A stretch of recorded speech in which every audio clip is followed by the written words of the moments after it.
अस्सलाम वालेकुम वरहमतुल्लाहि वबरकातुहू। Welcome back to my channel friends. दोस्तों, आज मैं आपको एक बात बताने आया हूँ।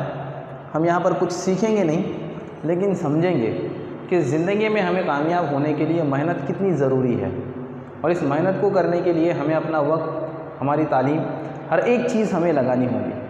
आप सोचते होंगे कि ज़िंदगी में भी कोई भी काम करना है तो उसके लिए हमें मेहनत करना है। पहले हमें उस काम को समझना है, समझकर उस पर अमल करना है। अमल करने के लिए हमें उसकी प्रैक्टिस करनी है, और प्रैक्टिस कर कर हम उस काम को हासिल कर सकते हैं। अब जैसे कि आप एक स्टूडेंट हैं, चाहे ये वीडियो कोई भी देख रहा हो, चाहे वो तालिब इल्म हो, कोई स्टूडेंट हो, 9th-10th का हो, 11th-12th का हो, ग्रेजुएशन का हो, डिग्री का हो, या किसी फील्ड में, अपने फील्ड में जाकर कोई कोर्स करके कोई जॉब करना चाहता हो, तो आपको समझना चाहिए ये वीडियो आपके लिए बहुत ज़रूरी है। आपने इस बात को समझना है कि अगर आप आज 9th या 10th में हैं, या 11th या 12th में हैं, तो यहाँ से आपकी ज़िंदगी जो है आप तय करेंगे। आप अपने मंजिल को पाने के लिए यहाँ से कोशिश करेंगे। मेरे एतबार से मैं ये हमेशा बच्चों को बताता हूँ कि यहाँ से आपने तय करना है। क्यों? क्योंकि ये जो आपकी उम्र है 16-17 साल या 18 साल, यहाँ से आप अपने मुस्तकबिल को संवारने के लिए ज़्यादा मेहनत कर सकते हैं। और वो मेहनत कितनी होगी?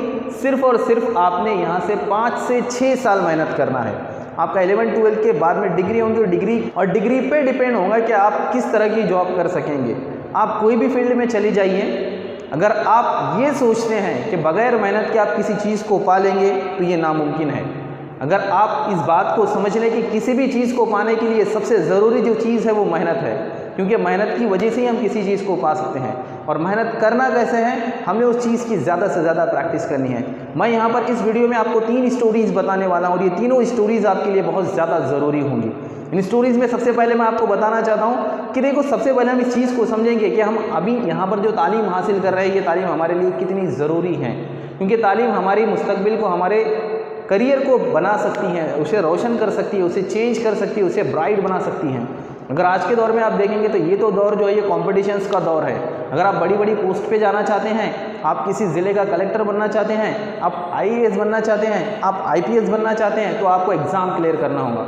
और एग्ज़ाम क्लियर करने के लिए आपके पास ज़्यादा से ज़्यादा नॉलेज ज़रूरी है। कौन सा नॉलेज ज़रूरी है? वही नॉलेज जो आपने अपनी किताबों में, स्कूलों में पढ़ा हुआ है। क्या ये मुश्किल है? ये मुश्किल नहीं है। अगर आप प्रैक्टिस करते हैं तो आप इसको आसानी से क्लियर कर पाएंगे। नामुमकिन कुछ भी नहीं। ज़रूरी चीज़ ये है कि आपने ज़्यादा से ज़्यादा फोकस करना है अपने गोल पे, ज़्यादा से ज़्यादा मेहनत करना है अपने मकसद पर, और आपने ज़्यादा से ज़्यादा प्रैक्टिस करना है।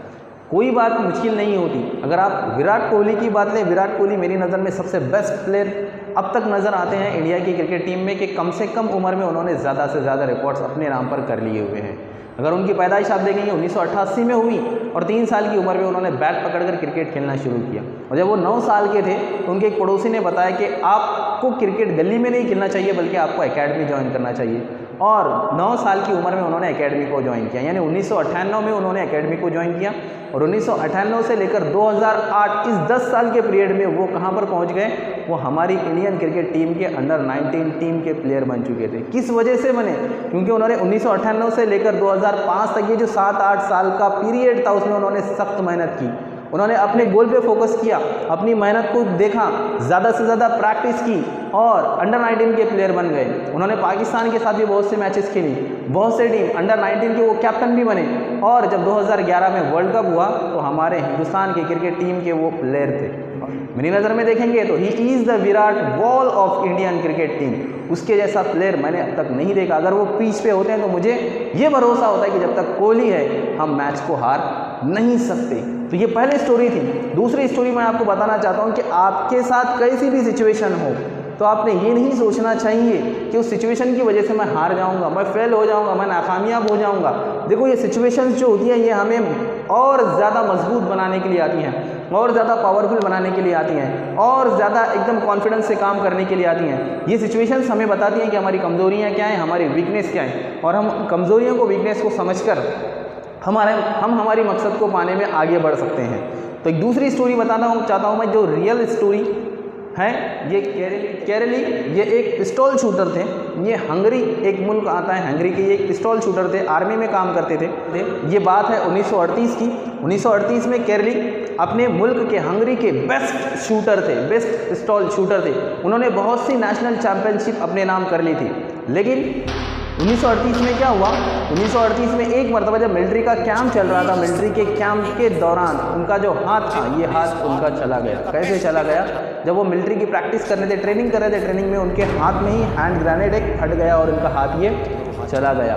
और चला जाने के बाद उनके पास कोई ऑप्शन था, क्योंकि this was the best hand of this country, ये उनके कंट्री का, उनके मुल्क का बेस्ट हैंड था और कई नेशनल चैंपियनशिप उन्होंने जीती थी। और उन्हें ऐसा भरोसा था, उनको यकीन था कि केरली इस साल जब 1940 में जो ओलंपिक्स होने वाले थे, उन ओलंपिक्स को भी वो जीतने वाले थे। और केरली को भी इस बात का यकीन था कि वो जीत पाएंगे। लेकिन इस हादसे ने उनके पूरे सपनों पर पानी फेर दिया। अगर आप इस सिचुएशन में होते तो क्या करते?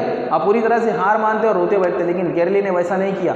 1 महीने तक उनका ऑपरेशन चलता रहा। उनका ऑपरेशन के बाद, उनके हॉस्पिटल में ट्रीटमेंट के बाद 1 महीने के बाद वो वापस आए और उन्होंने वापस से प्रैक्टिस शुरू की। किसकी प्रैक्टिस शुरू की? इस हाथ की। ये हाथ तो था ही नहीं उनके पास। क्या था? अब द ओनली हैंड, एक हाथ बचा हुआ था, वो भी लेफ्ट हैंड, जिससे वो सीधे से काम भी नहीं कर पाते थे। उन्होंने ट्रेनिंग शुरू की इस लेफ्ट हैंड की, द ओनली हैंड की। और ठीक 1 साल बाद ट्रेनिंग के बाद वो वापस पहुंचे। कहाँ पर? अपनी नेशनल चैंपियनशिप में। और वहाँ पर जब पहुंचे तो तमाम प्लेयर्स से उन्हें कॉन्ग्रेचुलेट किया। क्यों? प्लेयर्स को ये लगा कि वो वहाँ पे उन्हें कॉन्ग्रेचुलेट करने के लिए आए हैं, उन्हें मुबारकबाद देने के लिए आए हैं। लेकिन वो मुस्कुराए, उन्हें कुछ नहीं कहा और डायरेक्टली पार्टिसिपेट किया नेशनल चैंपियनशिप में। और सो जितने प्लेयर्स थे सबके सब लड़ रहे थे अपने बेस्ट हैंड से, और केरली लड़ रहे थे अपने ओनली हैंड से। और कौन जीता? वो नेशनलशिप जीता केरली 1 साल की मेहनत के बाद। किस हाथ से? जो हाथ कुछ काम का नहीं था, उसे उन्होंने बेस्ट बनाया। अब उनका फोकस लगा हुआ था 1940 के ओलंपिक गेम्स पर।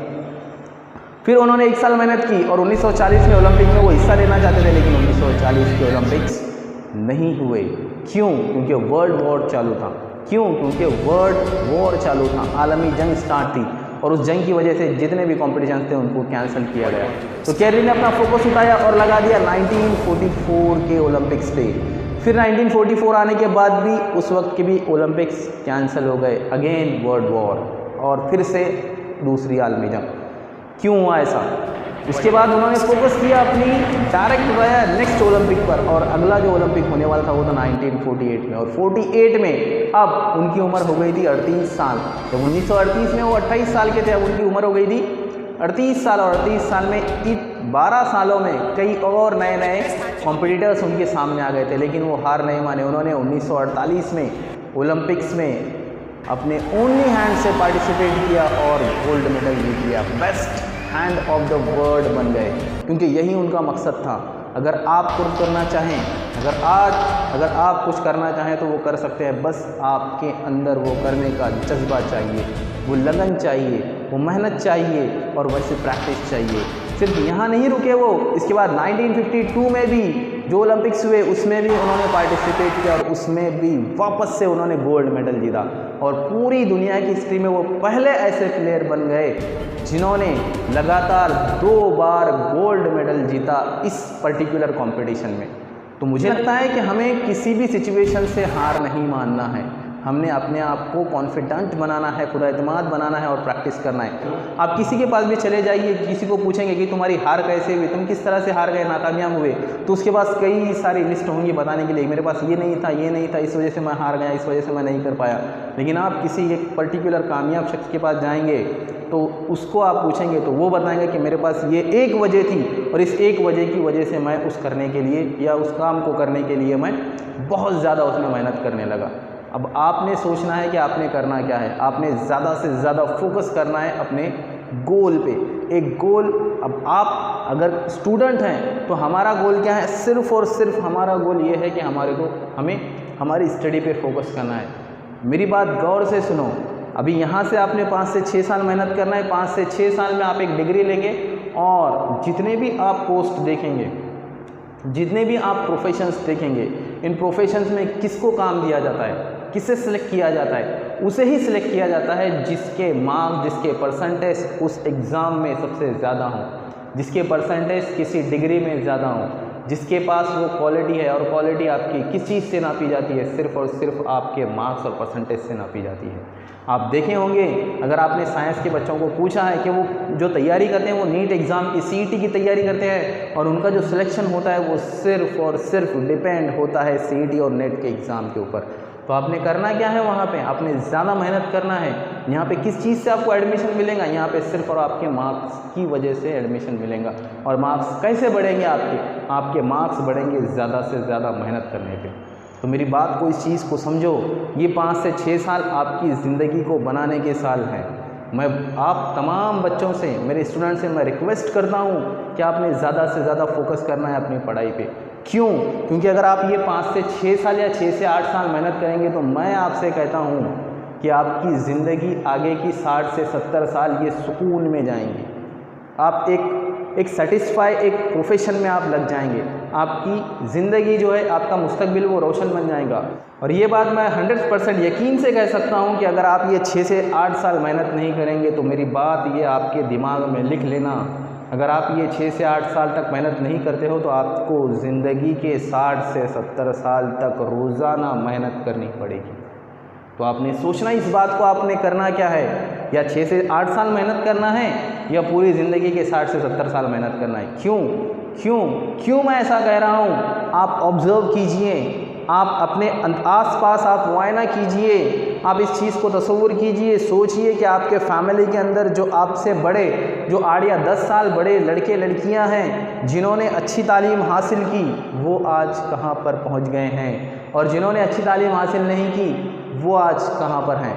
आपके सामने आपका जवाब आपको मिल जाएगा। जिन्होंने तालीम अच्छी हासिल की वो आज सुकून से अपनी ज़िंदगी को बसर कर रहे हैं, और जिन्होंने अच्छी तालीम हासिल नहीं की, अपनी ज़िंदगी को चलाने के लिए आज वो रोज़ मेहनत कर रहे हैं। तो आपने इस बात को समझना है कि मेहनत आपने कितनी करना है। क्या आप ज़्यादा मेहनत करेंगे या कम मेहनत करेंगे, या आप ज़िंदगी भर मेहनत करेंगे, या अभी जो आपको वक्त मिला है उस वक्त को इस्तेमाल करके आप सही से मेहनत करेंगे। अल्लाह ताला भी कुरान में फरमाता है, जिसे अल्लामा इकबाल ने अपने शेर में बताया हुआ है कि खुदा ने उस कौम की हालत आज तक नहीं बदली, न हो जिसको ख्याल अपनी हालत के बदलने का। जब तक आप अपनी हालत को बदलने का नहीं सोचेंगे, अल्लाह ताला भी आपकी हालत को बदलने के लिए मदद नहीं करेंगे। क्यों? क्योंकि जब आप स्टार्ट करते हैं, आप कोशिश करते हैं, तो अल्लाह ताला भी आपकी मेहनत को देखकर, आपके प्रैक्टिस को देखकर आपको कामयाबी देते हैं। अगर आप मेहनत नहीं करेंगे तो आपको कुछ भी नहीं मिलेगा। मैं ये नहीं कहता कि आप सिर्फ पढ़ाई पे ही तवज्जो दो, मैं ये कहता हूँ कि आपने अपने गोल पे फोकस करना है, अपने गोल को समझना है, और उसके लिए आपने कम से कम सुबह 4 से 5 घंटे और शाम में 5 घंटे आपने देना है। आप जो चीज़ें आप करना है करो। मैं ये भी आपसे कहना चाहता हूँ कि mobile phones, video games, mobile games, PUBG, Facebook, WhatsApp, TikTok, पता नहीं क्या क्या, इन चीज़ों में अपने वक्त को बर्बाद न कीजिए। क्या मिलता है आपको 2-2, 3-3 घंटे वहाँ पर वेस्ट करने पर? कुछ हासिल नहीं होता हमें, हमारा सिर्फ वक्त बर्बाद होता है। तो मेरी इस बात को समझिए और ज़्यादा से ज़्यादा मेहनत कीजिए, और अपनी ज़िंदगी को बेहतर से बेहतर और एक रोशन मुस्तकबिल अपना बना लीजिए। क्यों? क्योंकि सदा दौरा दिखाता नहीं, गया वक्त फिर हाथ आता नहीं। ये वक्त आपकी ज़िंदगी में फिर लौट कर नहीं आएगा, और आपको बाद में पछतावे के सिवा आपके पास कोई चीज़ बाकी नहीं रहेंगी। I hope that you like the video, and I am hoping to see you in my next one. Thank you, have a nice day.